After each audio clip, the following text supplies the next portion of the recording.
Hello అండి. నా పేరు లక్ష్మి. నవల పేరు ఏ దేశమేగిన. రచన సూర్యదేవర రామ్మోహన్ రావు గారు. ఏ దేశమేగిన నవల 30వ భాగం. సిగ్గుపడుతున్నాను బావా. అమెరికా నుంచి వచ్చిన కొత్తల్లో మీ అన్నా చెల్లెలని, పల్లెటూరి వాళ్ళని ఫ్యాషన్ అంటే తెలియదని చిన్నచూపు చూశాం. అమెరికా మత్తు వదలక ఎంత అనుచితంగా ప్రవర్తించామో తలుచుకుంటే చాలా బాధగా ఉంది. ఇంతకుముందు మేం బతికిన విధానం వేరు, ఇప్పటి విధానం వేరు.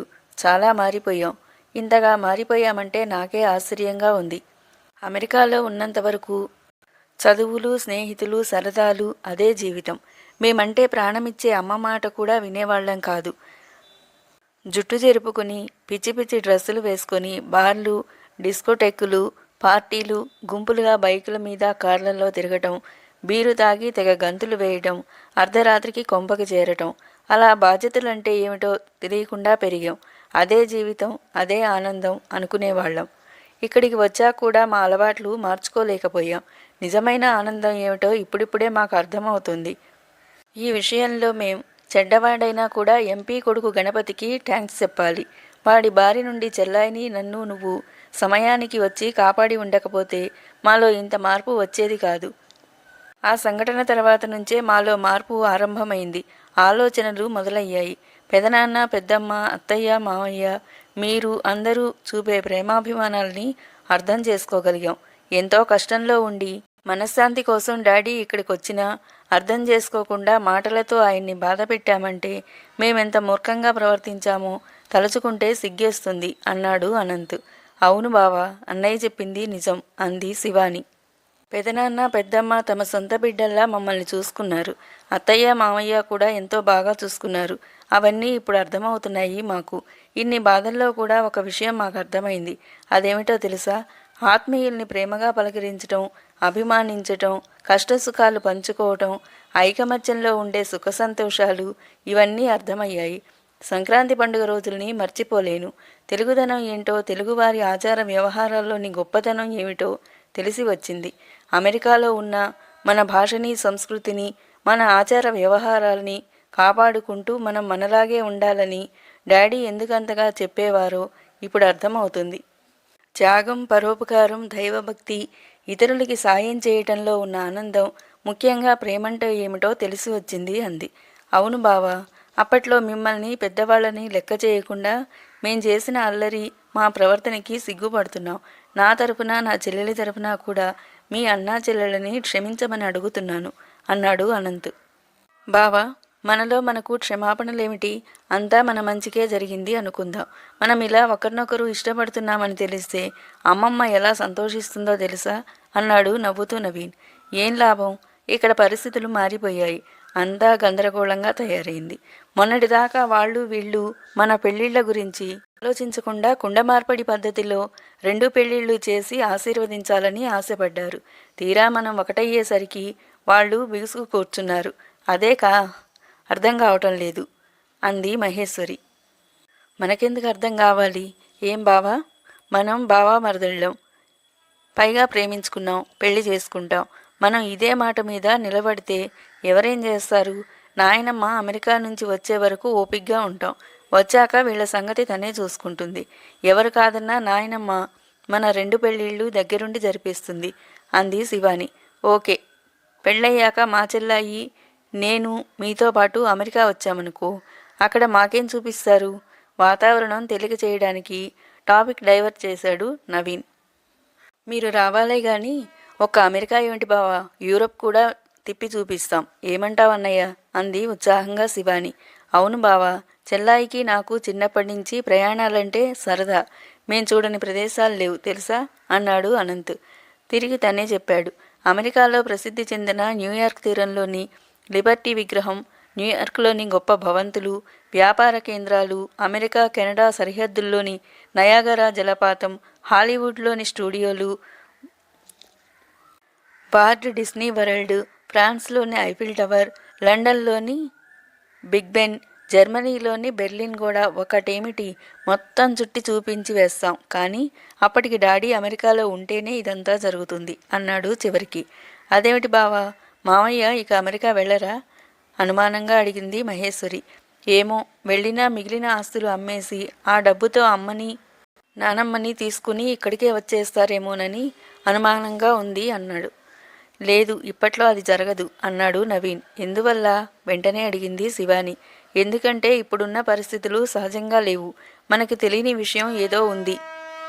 అది తెలిసే వరకు మనం కూడా ఎక్కడి వాళ్ళం అక్కడ బుద్ధిగా ఉంటే మంచిది.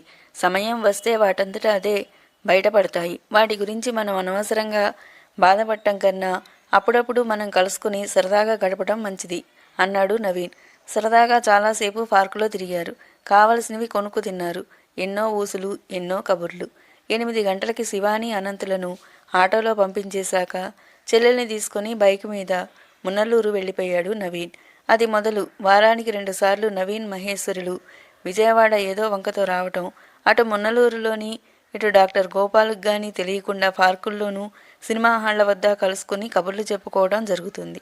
దాంతో ఇప్పుడు అనంత శివానీలు మరింత ఉత్సాహంగా తమ డ్యూటీలు చేస్తూ ఓవర్ టైం వర్క్ చేస్తూ మరీ డబ్బు సంపాదించి తండ్రికి ఇస్తున్నారు.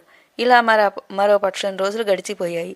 ఈ లోపల ఓసారి అమెరికా వెళ్ళి అక్కడ డెట్రాయిట్లో ఉంటున్న అన్నపూర్ణేశ్వరి, సత్యవతుల పరిస్థితి ఏంటో చూద్దాం. ఏమిటా అమ్మాయి ఇది? నువ్వు ఇలా బెంగపెట్టుకుని వంటికి తెచ్చుకుంటే ఎలా? అనవసరంగా నువ్వు కంగారు పెట్టేస్తున్నావు. కోడలు నుదుటి మీద తడిగుడ్డను తీసి మరోసారి చల్లటి నీటిలో ముంచి పిండి తిరిగి నుదుటి మీద వేస్తూ మందలించింది అన్నపూర్ణేశ్వరి. మౌనంగా విని ఊరుకుంది సత్యవతి. 2 రోజులుగా ఆమెకు జ్వరంగా ఉంది. మందులు వాడినా ఫలితం కనిపించకపోయేసరికి తనకు తెలిసిన చిట్కా వైద్యం ప్రయోగించింది అన్నపూర్ణేశ్వరి. నిజానికి సత్యవతికి బెంగగానే ఉంది. పిల్లలిద్దరూ ఇండియా వెళ్లారు. భర్త కెనడా వెళ్ళాడు. వారం రోజుల్లో వచ్చేశానని చెప్పి వెళ్ళినవాడు మధ్యలో 1-2 సార్లు ఫోన్ చేశాడంతే. తిరిగి ఫోన్ లేదు. తిరిగి రాలేదు. ఏం జరిగిందో అర్థం కావటం లేదు. పిల్లలు అనంత శివానీలు ఎలా ఉన్నారో తెలియదు. వాళ్ళు ఇండియా వెళ్ళి 3 మాసాలు దాటిపోయింది. వెళ్ళిన కొత్తలో ఏం ఫోన్ చేశారో అంతే. తిరిగి వాళ్ళతో మాట్లాడడం వీలు కాలేదు. మున్నలూరు ఫోన్ చేస్తే వాళ్ళు బాగానే ఉన్నారు, చాలా మారిపోయారు, మన పద్ధతుల్లోకి వచ్చేశారు అంటుంటారు.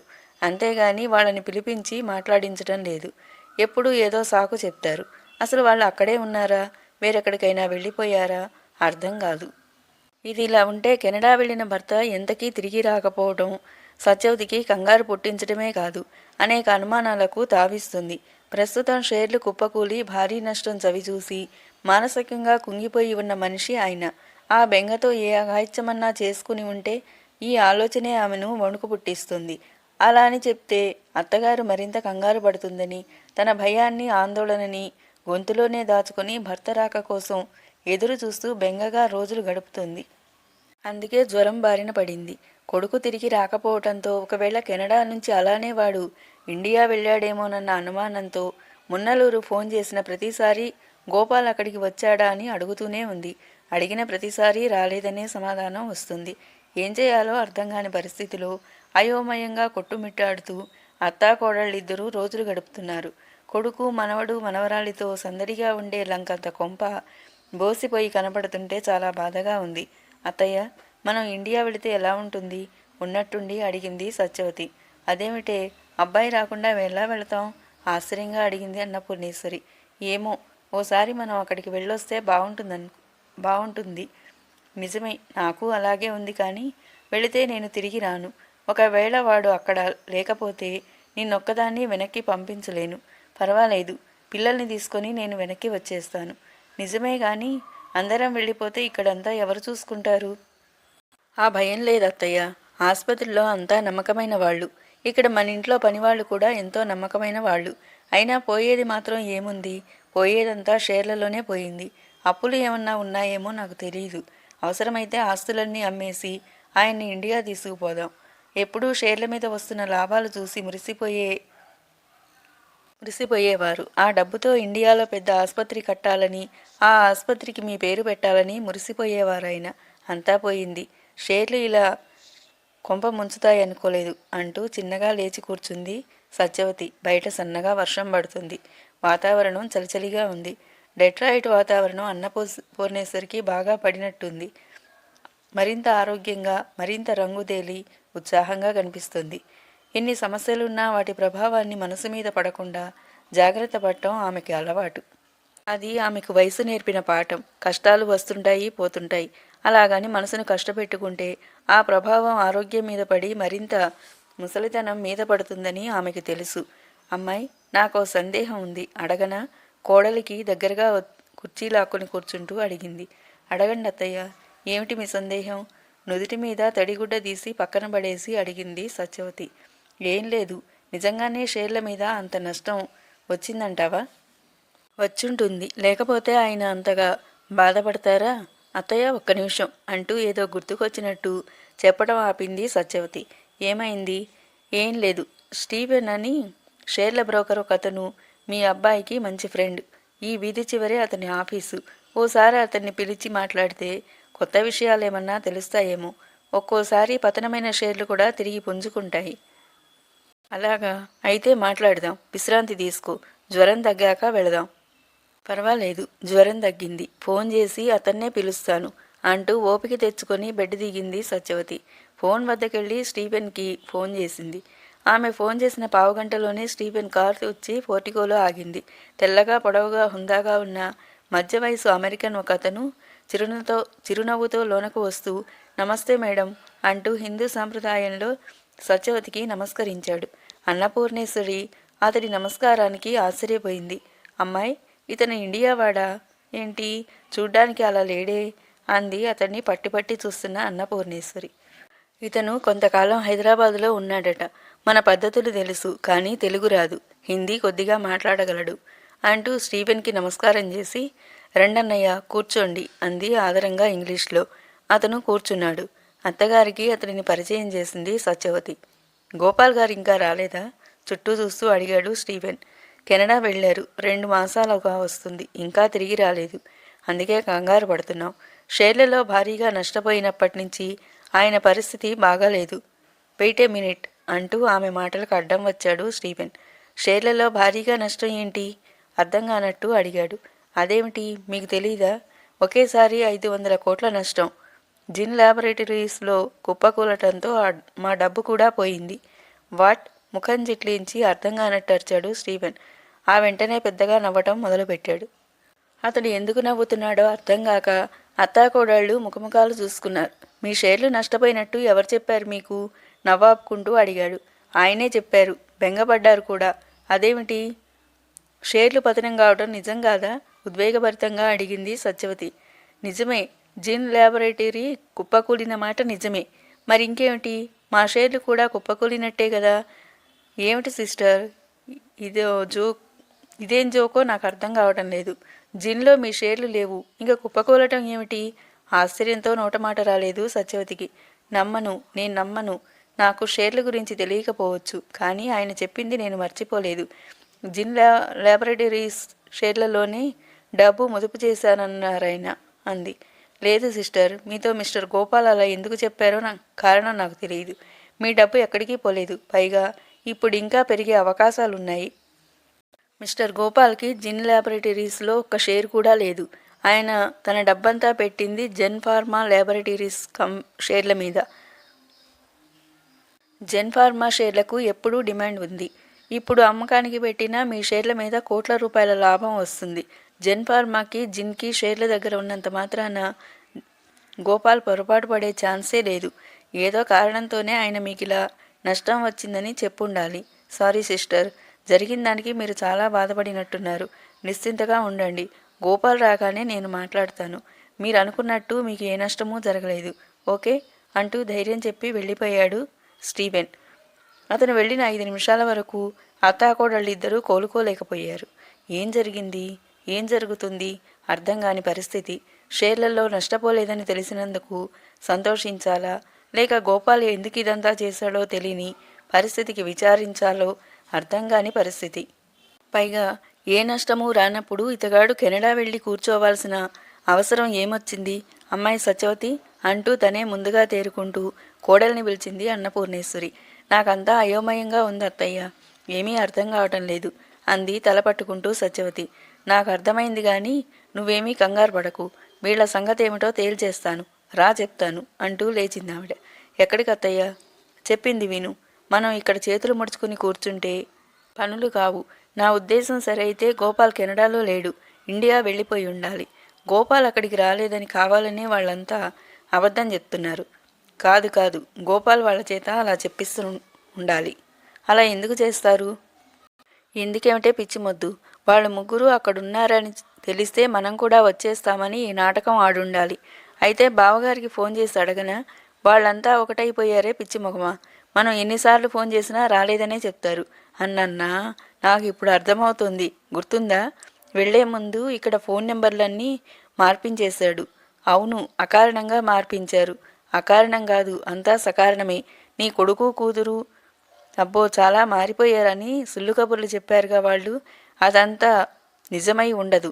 పాత నెంబర్లుంటే అనంత శివానీలు మాటిమాటికి ఫోన్ చేసి వచ్చేస్తామని గొడవ చేస్తారని, ఇక్కడికి వచ్చి నెంబర్లు మార్చేసి షేర్లలో నష్టం వచ్చిందని వంకపెట్టి నైస్గా ఇండియా వెళ్ళిపోయాడు. నా అనుమానం నిజమైతే ముందుగా జర్మనీ వెళ్తానని వెళ్ళాడు చూసావా, ఆ వంకన అప్పుడు ఇండియానే వెళ్ళుంటాడు. ఓసారి ఇండియా వెళ్ళొచ్చి రెండోసారి కూడా ఇండియానే వెళ్ళారంటారా? అవును, సందేహం లేదు. అక్కడ ఏదో గందరగోళం జరుగుతుంది. రా చెప్తాను. మన ఇంటికి ఫోన్ చేసి లాభం లేదు. రాయుడు గారింటికి ఫోన్ చేస్తే వాళ్ళు నిజం చెప్పేస్తారు. నా సూట్ కేసులో నెంబర్ ఉండాలి, తెస్తా అంటూ గబగబా తన గదిలోకి వెళ్ళి పావుగంట తర్వాత తిరిగి వచ్చింది ఆవిడ. చిన్న హ్యాండ్బుక్లో రాసి పెట్టుకున్న నెంబరు సత్యవతికి చూపించింది. ఫోన్ చేసి నాకివ్వు, నేను మాట్లాడతాను అంది. సత్యవతి ఫోన్ చేసింది. 10 నిమిషాలు ప్రయత్నించాక లైన్ కలిసింది. నరసరాయుడు గారి భార్య రుక్మిణి ఫోన్ లిఫ్ట్ చేసింది. ఆవిడ అన్నపూర్ణేశ్వరికి మంచి స్నేహితురాలు. ఏయ్ రుక్కు, నేనే అన్నపూర్ణేశ్వరిని, అమెరికా నుంచి ఫోన్ చేస్తున్నాను అని ఆవిడ అరిచి చెప్పగానే అవతల రుక్మిణి చాలా సంతోషపడిపోయింది. అబ్బా, ఇన్నాళ్ళకి గుర్తొచ్చానా? అమెరికా కోడలి దగ్గరికి వెళ్ళగానే పూర్తిగా మమ్మల్ని మర్చిపోయావు. ఎలా ఉన్నావు, ఏమిటి అంటూ ప్రశ్నల వర్షం కురిపించింది. కుశల ప్రశ్నలు అవ్వగానే ఇంతకీ మా వాళ్ళంతా ఎలా ఉన్నారు అంటూ కూపీలాగటం ఆరంభించింది అన్నపూర్ణేశ్వరి. వాళ్ళకేమిటి, నిక్షేపంగా ఉన్నారు. కాదంటే ఏమైందే? ఏం లేదు. మీ మనవడు మనవరాలు ఇక్కడ కనిపించటం లేదు. ఎక్కడికి వెళ్ళారట అన్నట్టు మా అబ్బాయి గోపాల్ అక్కడే ఉన్నాడా? అదేమడుగుతావు, ముందోసారి వచ్చి 3 రోజులుండి అమెరికా వచ్చేశాడా? గడ్డం పెంచుకుని మనిషి దిగాలుగా. ఇంతకీ ఓ మాట చెప్పొదినా, నేను విన్నది నిజమేనా? ఏం విన్నావు?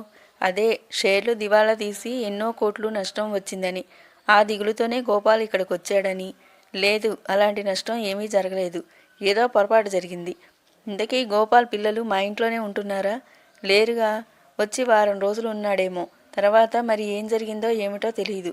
గోపాల్ అనంత శివానీలతో ఊరదిలి వెళ్ళిపోయాడు. బెజవాడలో ఫ్లాట్ అద్దెకు తీసుకొని ఉంటున్నాడట. మనవడు మనవరాలు ఏదో హోటల్లో ఉద్యోగాలు చేస్తున్నారని ఇక్కడంతా చెవులు కొరుక్కుంటున్నారు. అసలు ఏం జరిగిందంటే ఎవరూ చెప్పలేకపోతున్నారు. ఈ విషయాలేమీ మీకు తెలీదా? ఫోన్ చేసినా వాళ్ళు చెప్పడం లేదు. అందుకే నీకు ఫోన్ చేశాను. నేను ఇలా ఫోన్ చేశానని ఎవరికీ చెప్పకు. నాకిక్కడ ఏమీ తోచటం లేదు. వచ్చేద్దామనుకుంటున్నాను అంటూ 3 నిమిషాలు మాట్లాడి ఫోన్ పెట్టేసింది అన్నపూర్ణేశ్వరి. అవతల రుక్మిణి చెప్పిన విషయాలు వినగానే బుర్ర గిర్రున తిరిగినట్టయింది అన్నపూర్ణేశ్వరికి. తను విన్న విషయాలన్నీ కోడలికి సవివరంగా చెప్పింది. వింటూనే సత్యవతి కూడా కంగారు పడింది. అత్తయ్య, ఇదంతా చూస్తే నాకేమిటో కంగారుగా ఉంది. ఏం చేద్దాం? మనం కూడా ఇండియా వెళ్ళిపోదామా అని అడిగింది. వెళ్ళాలి, కానీ మనం వస్తున్న సంగతి వాళ్ళకి తెలియకూడదు. వెంటనే ఆ ఏర్పాట్లు చూడు. ఇంటికి వెళ్ళాక చెప్తా వీళ్ళ సంగతి అంది కోపాన్ని అణుచుకుంటూ అన్నపూర్ణేశ్వరి. తరువాయి భాగం మరో వీడియోలో. మా వీడియో మీకు నచ్చినట్లయితే లైక్ చేయండి, షేర్ చేయండి, కామెంట్ చేయండి, అలాగే సబ్స్క్రైబ్ చేయండి. Thank you all.